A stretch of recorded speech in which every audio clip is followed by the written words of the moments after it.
नमस्कार दोस्तों। स्वागत है आपका हमारे YouTube पॉडकास्ट में। आज हम बात करेंगे एक ऐसी किताब के बारे में जिसे दुनिया भर के सफल और प्रभावशाली लीडर्स ने अपनी जिंदगी और काम में अपनाया है। हम बात कर रहे हैं प्रिंसिपल्स लाइफ एंड वर्क की, जिसे लिखा है रे डेलियो ने। रे डेलियो जो एक महान इन्वेस्टर्स और ब्रिज वाटर एसोसिएट्स के संस्थापक हैं, अपनी इस किताब में उन सिद्धांतों को शेयर करते हैं जिन्होंने उन्हें न केवल एक सफल बिजनेसमैन बनाया, बल्कि उन्हें जीवन की चुनौतियों का सही तरीके से सामना करने में भी मदद की। क्या आप भी अपने जीवन और काम में सफलता प्राप्त करना चाहते हैं? क्या आप जानना चाहते हैं कि रे डेलियो के सिद्धांतों से आप अपनी जिंदगी में कैसे बदलाव ला सकते हैं?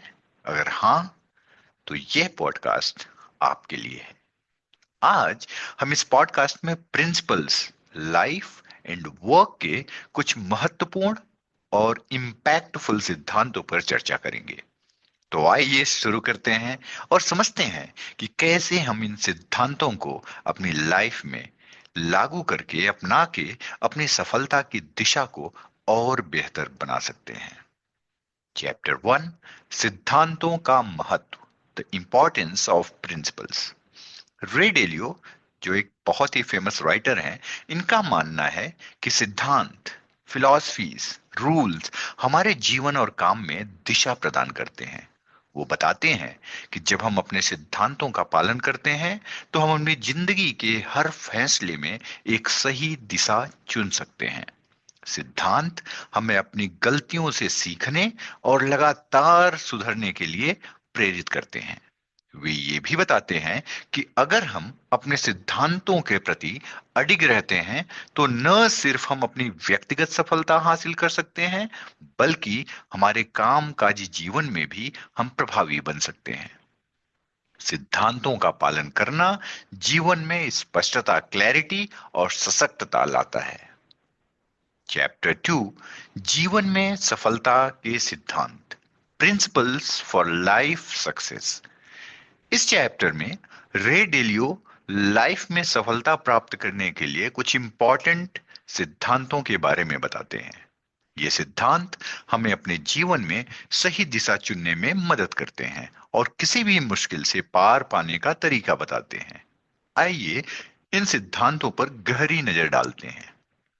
So let's deep dive. पहला, सच्चाई की तलाश करें। डेलियो का मानना है कि जीवन में सबसे महत्वपूर्ण चीज सच्चाई को जानना और समझना है। जब हम सच्चाई को पहचानते हैं तो हम अपने फैसले बेहतर तरीके से ले सकते हैं। सच्चाई केवल उस बात तक सीमित नहीं होती जो हमें पसंद आए, बल्कि ये उस वास्तविकता, रियलिटी को जानने के बारे में है जो हमारे सामने है। वो ये भी कहते हैं कि सच्चाई जानने के लिए हमें खुद से ऑनेस्ट होना पड़ता है, और इसे समझने के लिए हमें अपनी थॉट प्रोसेस को हमेशा खुला रखना चाहिए। इससे हमें अपने जीवन और काम में सही डायरेक्शंस मिलता है। दूसरा, सकारात्मक दृष्टिकोण रखें। डेलियो का कहना है कि जीवन में आने वाली समस्याओं को केवल रुकावट के रूप में नहीं देखना चाहिए। हमें हर प्रॉब्लम को एक अपॉर्चुनिटी के रूप में देखना चाहिए, जिससे हम कुछ नया सीख सकते हैं। जब हम प्रॉब्लम्स को फेस करते हैं तो अक्सर हम घबरा जाते हैं, लेकिन डेलियो बताते हैं कि जब हम इन समस्याओं को हल करने के रूप में देखें तो वे हमें आगे बढ़ने के लिए रास्ता दिखाती हैं। हमारी मेंटालिटी ही ये फिक्स करती है कि हम समस्याओं को किस तरह से देखते हैं और उनसे कैसे निपटते हैं। सकारात्मक दृष्टिकोण रखने से हम निरंतर सुधार की ओर बढ़ सकते हैं। तीसरा, दृढ़ता और फ्लेक्सिबिलिटी। सफलता के लिए केवल मेहनत ही नहीं, बल्कि दृढ़ता और लचीलापन भी बेहद जरूरी है। डेलियो मानते हैं कि जब हम किसी लक्ष्य को पाने के लिए लगातार प्रयास करते हैं तो हमें चुनौतियों का सामना करना पड़ता है। इन चुनौतियों से निराश होने की बजाय हमें अपनी दिशा को सही तरीके से आगे बढ़ाने के लिए फ्लेक्सिबिलिटी बनाए रखना चाहिए। उनका कहना है कि सफलता केवल तब मिलती है जब हम अपने रास्ते में आने वाली सारी हार्डशिप का सामना करते हुए आगे बढ़ते हैं। कभी कभी हम अपनी प्लानिंग को बदलने की जरूरत पड़ती है, लेकिन हमें हमेशा लक्ष्य पर फोकस करना चाहिए। फ्लैक्सिबिलिटी ये अस्योर करता है कि हम किसी भी सिचुएशन में अपनी स्ट्रेटजीज को सही तरीके से अपनाएं और सुधार करते रहें। डेलियो के जीवन में सफलता के जो सिद्धांत हैं, वो हमें न केवल जीवन में संतुलन बनाए रखने के लिए प्रेरित करते हैं, बल्कि हमें चुनौती को अपॉर्चुनिटी के रूप में देखने और उस पर कार्य करने की भी प्रेरणा देते हैं। इन सिद्धांतों को अपनाकर हम अपने जीवन में बेहतर बदलाव ला सकते हैं और सफलता की दिशा में एक कदम और बढ़ सकते हैं। चैप्टर 3, काम में सफलता के सिद्धांत, प्रिंसिपल्स फॉर वर्क सक्सेस। डेलियो इस अध्याय में, इस चैप्टर में काम में सफलता के कुछ महत्वपूर्ण फिलॉसफीज बताते हैं। पहला, समान उद्देश्य पर काम करें। किसी भी टीम के लिए यह जरूरी है कि सभी लोग इक्वल लक्ष्य के साथ काम करें। जब सभी का उद्देश्य एक हो जाता है तो सफलता आसानी से मिलती है। पारदर्शिता और विश्वास, ट्रांसपेरेंसी एंड ट्रस्ट। एक टीम में विश्वास और ट्रांसपेरेंसी का होना अत्यंत ही महत्वपूर्ण है। जब टीम के सदस्य एक दूसरे पर ट्रस्ट करते हैं और ओपनली अपनी बात रखते हैं तो टीम यूनाइट होकर काम करती है। संगठित और प्रभावी निर्णय निर्माण प्रक्रिया, निर्णय लेने की प्रक्रिया को स्पष्ट और प्रभावी बनाना चाहिए। डेलियो के अनुसार ये डिसीजन हमें तथ्यों और डेटा पर आधारित करना चाहिए, न कि हमारी भावनाओं पर। चैप्टर 4, असफलताओं से सीखना, लर्निंग फ्रॉम फेलियर्स। रे डेलियो इस अध्याय में हमें असफलताओं को एक नए दृष्टिकोण से देखने की सलाह देते हैं। उनका मानना है कि असफलता को केवल एक नकारात्मक घटना के रूप में नहीं देखना चाहिए, बल्कि इसे एक महत्वपूर्ण अनुभव और सीखने के अवसर के रूप में देखना चाहिए। असफलता को सफलता की दिशा में एक कदम मानना चाहिए। डेलियो के अनुसार असफलता केवल एक असफल परिणाम नहीं है, बल्कि यह सफलता की दिशा में एक कदम है। जब हम किसी चीज में असफल होते हैं तो हम नए एक्सपीरियंस प्राप्त करते हैं जो हमें भविष्य में सफलता पाने में मदद करते हैं। वे इस प्रकार समझाते हैं कि जब हम किसी कार्य में असफल होते हैं तो यह हमें सिखाता है कि उस कार्य को और बेहतर कैसे किया जा सकता है। असफलता से सीखने की प्रक्रिया हमें हमारे गलत फैसलों और गतिविधियों को पहचानने का मौका देती है। यह हमें आत्म आलोचना की क्षमता प्रदान करती है, जिससे हम समझ पाते हैं कि हम कहाँ गलत थे और हमें किस दिशा में सुधार करने की जरूरत है। डेलियो का कहना है कि सबसे महत्वपूर्ण कदम यह है कि हम अपनी गलतियों को एक्सेप्ट करें और उन्हें इम्प्रूव करने का अटेम्प्ट करें। जब हम अपनी गलतियों से सीखते नहीं तो हम उन्हें कीप ऑन रिपीटिंग करते रहते हैं। डेलियो के अनुसार गलतियों को पहचानना और उन पर काम करना जरूरी है, ताकि हम भविष्य में वो गलतियां दोबारा ना करें। साथ में हमें यह भी समझना चाहिए कि गलतियां केवल विफलता नहीं है, बल्कि वो एक अपॉर्चुनिटी है। ये हमें सिखाती हैं कि हम कहाँ इंप्रूवमेंट ला सकते हैं और हम कैसे अपने फ्यूचर की स्ट्रेटजीज को बेहतर बना सकते हैं। जब हम अपनी मिस्टेक से सीखते हैं तो हम अपने डिसीजंस को और अधिक मैच्योरिटी और बेहतर तरीके से ले सकते हैं। डेलियो ये भी बताते हैं कि असफलता के बाद निराश होना या उसे एक व्यक्तिगत नुकसान के रूप में देखना हमारी सफलता की राह में बाधा डालता है। हमें असफलता को एक शॉर्ट टर्म विफलता के रूप में देखना चाहिए, न कि उसे अपना आत्म मूल्य से जोड़कर देखना चाहिए। जब हम असफलता को, फेलियर को एक अस्थायी स्थिति के रूप में मान लेते हैं तो हम अपनी पूरी क्षमता का उपयोग नहीं कर पाते। वे कहते हैं कि हमें अपने दृष्टिकोण को हमेशा पॉजिटिव बना के रखना चाहिए और फेलियर को अपनी यात्रा का एक हिस्सा मानना चाहिए। इससे न केवल हमारी मानसिक स्थिति मजबूत रहती है, बल्कि हम लगातार सुधार की दिशा में काम करते रहते हैं। चैप्टर 5, सिस्टमैटिक थिंकिंग, इस चैप्टर में डेलियो ने सिस्टमैटिक थिंकिंग पर स्ट्रेस दिया है। उनका कहना है कि किसी भी समस्या का, एनी प्रॉब्लम, अगर हम उसका समाधान ढूंढने के लिए एक एक व्यवस्थित और संरचित स्ट्रक्चर्ड तरीका अपनाना चाहिए। इसका ये मतलब है कि हमें किसी भी स्थिति को समझने के लिए उसे एक बड़े सिस्टम के हिस्से के रूप में देखना चाहिए। उदाहरण के तौर पर, अगर हम किसी बिजनेस की प्रॉब्लम का सलूशन ढूंढ रहे हैं या उसे करना है, तो हम उसे केवल उस समस्या तक सीमित नहीं देखना चाहिए, बल्कि उस बिजनेस के हर फैसेट, हर पहलू को ध्यान में रखते हुए सलूशन खोजना चाहिए। चैप्टर 6, टीम वर्क और leadership. Team work and leadership. रे डेलियो इस चैप्टर में टीम वर्क और लीडरशिप के सिद्धांतों पर विस्तार से चर्चा करते हैं। उनका मानना है कि किसी भी सफल संगठन या टीम के पीछे एक मजबूत और बहुत ही इंस्पिरेशनल लीडरशिप होती है, जो अपनी टीम के सभी मेंबर्स को समान रूप से प्रेरित और समर्थन प्रदान करती है।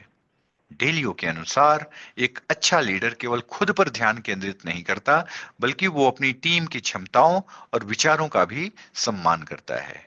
टीम की क्षमताओं को पहचानना। डेलियो के अनुसार एक लीडर को सबसे पहले ये समझना चाहिए कि उसकी टीम में किस सदस्य की क्या क्षमता है और वो किस फील्ड में सबसे अधिक प्रभावी हो सकता है। अगर मेंबर का अपना अलग प्रोस्पेक्टिव या स्पेशलिटी होती है, तो इन एफिशिएंसीज को पहचान कर ही लीडर सही दिशा में गाइड कर सकता है। लीडर को यह देखना चाहिए कि टीम के सदस्य एक दूसरे से क्या सीख सकते हैं और वे एक दूसरे को कैसे सपोर्ट कर सकते हैं। अगर लीडर अपनी टीम के प्रत्येक सदस्य की ताकत को जानता है और उसका सम्मान करता है, तो वो टीम की पूरी क्षमता का सही तरीके से उपयोग कर सकता है। टीम के विचारों को सम्मान करना। एक अच्छा लीडर वह है जो अपनी टीम के विचारों और राय को खुले दिल से एक्सेप्ट करता है। डेलियो मानते हैं कि टीम के सभी मेंबर अपने एक्सपीरियंस और प्रोस्पेक्टिव के आधार पर बहुत ही मूल्यवान विचार दे सकते हैं। इसलिए एक लीडर को यह चाहिए कि वो अपनी टीम के विचारों का ध्यान पूर्वक मूल्यांकन करे और उनका रिस्पेक्ट करे।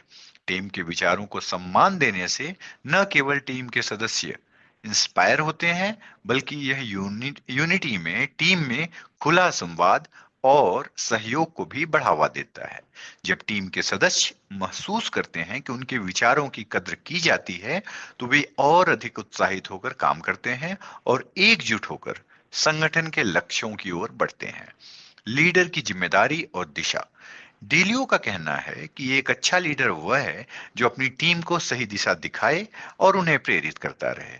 एक लीडर को अपनी कर्मियों के सामने स्पष्ट लक्ष्य और डायरेक्शन रखना चाहिए, ताकि टीम जान सके कि उसे किस दिशा में काम करना है, और साथ ही लीडर को भी ये ध्यान रखना चाहिए कि उसकी टीम का मनोबल हमेशा ऊंचा बना रहे। लीडर का काम केवल दिशा दिखाने तक सीमित नहीं होता, उसे अपनी टीम की मेहनत की सराहना भी करनी चाहिए और उनके प्रयासों को आइडेंटिफाई करना चाहिए। जब लीडर अपनी टीम के काम को सराहता है, अप्रिशिएट करता है, तो टीम मेंबर्स और भी अधिक इंस्पायर होते हैं और अपनी जिम्मेदारी को बेहतर तरीके से निभाते हैं। टीम वर्क और लीडरशिप का मेन पर्पस ये होना चाहिए कि पूरी टीम हमेशा यूनाइटेड होकर काम करे। डेलियो मानते हैं कि जब टीम के सभी सदस्य मिलकर काम करते हैं और एक दूसरे की मदद करते हैं, तो वे अपने सामूहिक दृष्टिकोण को साकार कर सकते हैं। इसका मतलब है कि लीडर को यह समझना चाहिए कि टीम के सभी सदस्य एक दूसरे से सीखते हैं और मिलकर समस्याओं का समाधान ढूंढते हैं।